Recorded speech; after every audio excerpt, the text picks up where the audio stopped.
दोस्तों एक लड़का अपनी होने वाली पत्नी उस लड़की से फोन पर वीडियो चैट कर रहा है और वह उससे बहुत सारी बातें ऐसी कह रहा है जैसे कि दोनों के बीच में प्यार फूट पड़ता हो। और दोस्तों अचानक ही इस प्रकार की उन बातों को उस वीडियो चैट पर करते करते उस लड़के की निगाहों में कुछ ऐसा आ जाता है जिसे देखकर वह लड़का बहुत ही बुरी तरह से बौखला उठता है। आखिर उसने उस वीडियो में ऐसा क्या देख लिया।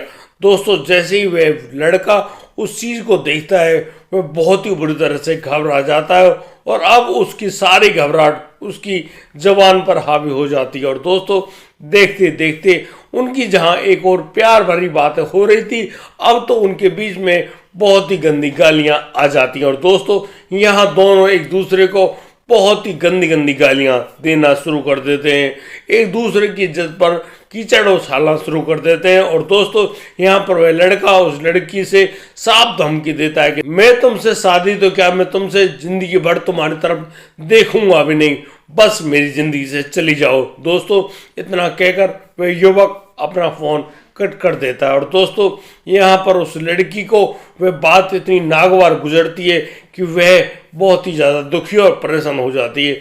उसकी रात जैसे तैसे कटती है और वह दूसरे दिन अपने उसी प्रेम यानी कि होने वाले पति उस लड़के के पास फ़ोन करती है और उससे कहती है कि देखो रात जो कुछ हुआ उसके लिए मैं तुमसे बहुत ही ज़्यादा क्षमा मांगती हूँ, माफ़ी मांगती हूँ, लेकिन मेरी आपसे एक विनती है, कम से कम मुझसे मिलने तो आ जाओ। यदि तुम आओगे तो मैं तुम्हारे साथ बहुत ही ज़्यादा मजे करने वाली हूँ। दोस्तों इस प्रकार से वह लड़की उस लड़के को यानी कि अपने प्रेमी अपने होने वाले पति को बुलाती है, लेकिन दोस्तों वह जो उसका प्रेमी है वह आया तो है लेकिन जा नहीं पाता है। आखिर उसके साथ ऐसा क्या होता है, बहुत ही रोचक कहानी सुनने के लिए दोस्तों आपसे गुजारिश है कि एक भी सेकंड की वीडियो को मिस मत कीजिएगा। नमस्कार, आदाब, सत श्री अकाल दोस्तों, स्वागत है आपका हमारे YouTube चैनल किस्से क्राइम के। और दोस्तों आपसे वही प्यार भरी गुजारिश, आगे बढ़ने से पहले यदि आपने हमारे चैनल को सब्सक्राइब नहीं किया है तो प्लीज़ सब्सक्राइब कर लें, नोटिफिकेशन बेल को दबाना बिल्कुल ना भूलें। दोस्तों आज का बिल्कुल हैरान कर देने वाला जो मामला है वह सामने आया है बिहार के मुजफ्फरपुर से। दोस्तों बिहार के मुजफ्फरपुर में एक जो मंदिर है, मंदिर के पास एक रेड लाइट पड़ती है। दोस्तों वह चौराहा जो है वहाँ पर एक बोरी रखी हुई है। दरअसल उस बोरी के अंदर क्या है यह तो किसी भी राहगीर को मालूम नहीं है, लेकिन उस बोरी में से लगातार खून रिस रहा है। और दोस्तों काफ़ी कुत्ते वगैरह जो जानवर हैं वो सूंघ सूंघ कर वहाँ पर घने सारे इकट्ठे हो गए और किसी की देखने की हिम्मत नहीं पड़ रही है कि वहाँ पर है क्या, आखिर उस बोरी में ऐसा क्या रखा हुआ है।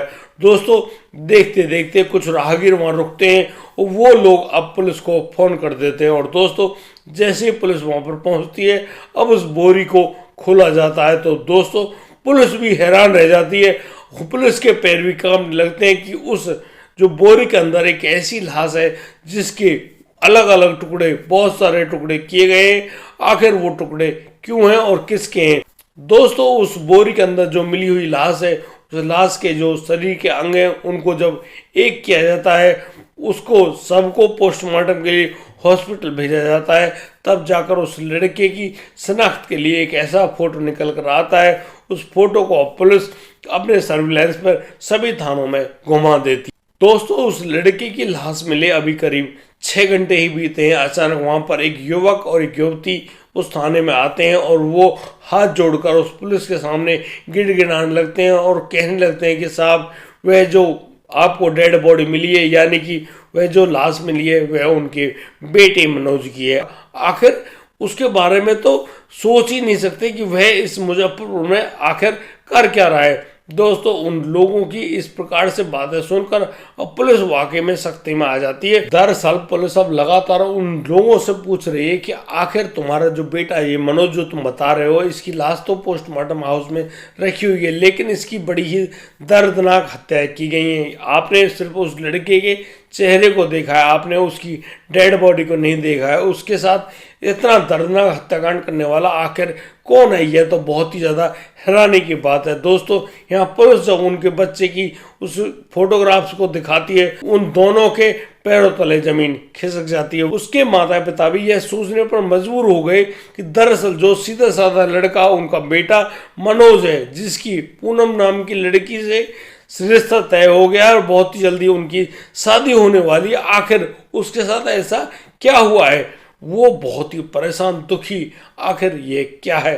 दोस्तों अब वो लोग बड़े ही परेशान होते हुए हॉस्पिटल पहुंचते हैं और वहां अपने बेटे की लाश को देखकर बस गस खाकर गिर जाते हैं। जैसे तैसे पुलिस उस लाश को तो उनके माता पिता को सौंप देती है, लेकिन यहाँ पुलिस के सामने तो वाकई में एक बड़ा केस अब बन गया था। अब पुलिस को तो उस गुत्थी को सुलझाना ही पड़ेगा, क्योंकि उसके माता पिता कह रहे हैं कि उनका बेटा मुंबई में काम करता है, आखिर वह यहाँ पे कर क्या रहा है और उसके साथ इतना दर्दनाक ये कांड किसने कर दिया है। पुलिस अब लगातार उस गुत्थी को सुलझाने में लगी हुई थी। दरअसल पुलिस के पास ऐसा कोई भी सबूत नहीं मिलता है जिसमें ऐसा पता चले कि वाकई में यहाँ पर जो लड़का यानी कि वह जो मनोज है उसकी हत्या क्यों की गई है।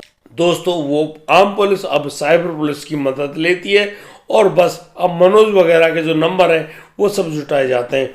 उन फोन नंबर्स की अब एक सीडीआर रिपोर्ट निकाली जाती है। दरअसल दोस्तों वो उनकी जो सीडीआर रिपोर्ट है वहाँ पर एक ऐसा नंबर का खुलासा होता है, वह नंबर होता है उस लड़की पूनम का। और पूनम से जब पुलिस पूछताछ करने के लिए पहुँचती है तो यहाँ खुद ही पूनम मना कर देती है कि मैंने तो उनसे ये बात तो करी थी, लेकिन वो यहाँ आए ही नहीं। लेकिन दोस्तों यहाँ पुलिस जब उनको बताती है कि मनोज की इस प्रकार से उनको लाश बरामद हुई है और तुम कह रही हो कि वो आया ही नहीं, यानी कि तुम झूठ बोल रही हो। दोस्तों जब मनोज के माता पिता से भी पूछताछ की जाती है और उस पूनम का फोटो दिखाया जाता है तो दोस्तों यहाँ पर वो माता पिता भी कहते हैं कि हाँ इसी लड़की के साथ उसका संबंध तय हुआ था, लेकिन अभी शादी नहीं हुई थी, हम बहुत जल्दी इन दोनों की शादी करने वाले थे। आखिर यहाँ पर ऐसा क्या खुलासा होने वाला है उसको जानने के लिए अब बने रहिए हमारे वीडियो में। दोस्तों अब यहाँ पर जैसे ही पुलिस अपनी और भी ज़्यादा छानबीन कर रही है, यहाँ पर एक व्यक्ति आता है। वह व्यक्ति होता है उस मनोज का जीजा गौरव, जो कि मनोज का जीजा लगता है। वह अपने फ़ोन को निकाल कर पुलिस को दिखाता है कि ये देखिए इस फ़ोन को, और इस फ़ोन में वो सारे सबूत मौजूद हैं जो सबूत आपको चाहिए थे। और दोस्तों जब पुलिस उन फोटोज को निकाल कर देखने लगती है तो वहाँ पर बड़ी ही हैरानी की बात तो ये आती है कि दरअसल यहाँ जो पूनम है, पूनम अपने होने वाले पति मनोज से बहुत ही ज़्यादा प्यार करती हैं और दोस्तों उनके बीच में कई बार शारीरिक संबंध भी बन चुके हैं। उनके फोटोग्राफ उस गौरव के मोबाइल में मौजूद थे, लेकिन लास्ट टाइम जो उस गौरव की मनोज से बातचीत हुई थी उन बातचीत में तो यह था कि जब मनोज उस पूनम से फ़ोन पर बातचीत कर रहा था तो उसी समय उनके कमरे में वह देखता है कि एक और लड़का मौजूद है और वह लड़का जो कि नग्न अवस्था में है वह वहाँ पर अपने कपड़े पहन रहा है। दोस्तों जब उस लड़के मनोज ने अपनी होने वाली बीवी पूनम से जब ये बात जानने की कोशिश करी तो यहाँ पर पूनम बिल्कुल मना कर देती है। आखिर पूनम कुछ ना कुछ तो छुपा रही थी। दोस्तों खुद पूनम को भी इस बात का डर था और अब पूनम जो कि उसकी होने वाली पत्नी थी वह अपने भाई के सामने इस बात को रखती है कि उसके जो होने वाला पति यानी कि मनोज है उसने उसके अंतरंग जो फोटो खींचे गए हैं उनको वायरल कर दिया है और अब वह कहीं की नहीं रही, यानी कि वह अपनी बात तो नहीं बताती कि उसने क्या कांड किया है, लेकिन वह मनोज को ही दोषी बना बैठती है। और दोस्तों अब यहाँ पर बनाई जाती है एक साजिश और दोस्तों मनोज को अब एक साजिश के तहत बुलाया जाता है मुजफ्फरपुर। इस फोन को करती है वह पूनम जो कि मनोज की होने वाली बीवी होती है। और दोस्तों जब मनोज अपनी उस प्रेमिका पूनम पर यकीन कर लेता है और वह अब जब पहुंचता है मुजफ्फरपुर, यहाँ पर वो लोग एक होटल में जाते हैं और उस होटल में अब जो पूनम है वह अपने उस प्रेमी मनोज के साथ शारीरिक संबंध बनाती है। दोस्तों यहाँ पर जैसे मनोज शारीरिक संबंध बनाने में जुटा हुआ होता है उसी समय वहाँ पर 3 लोग आ जाते हैं। वो 3 लोग होते हैं उसी पूनम के जो भाई और उसके चाचा के लड़के। दोस्तों वो तीनों जिनके हाथों में धारदार हथियार हैं, बस अब वहाँ पर एक कांड होने वाला था।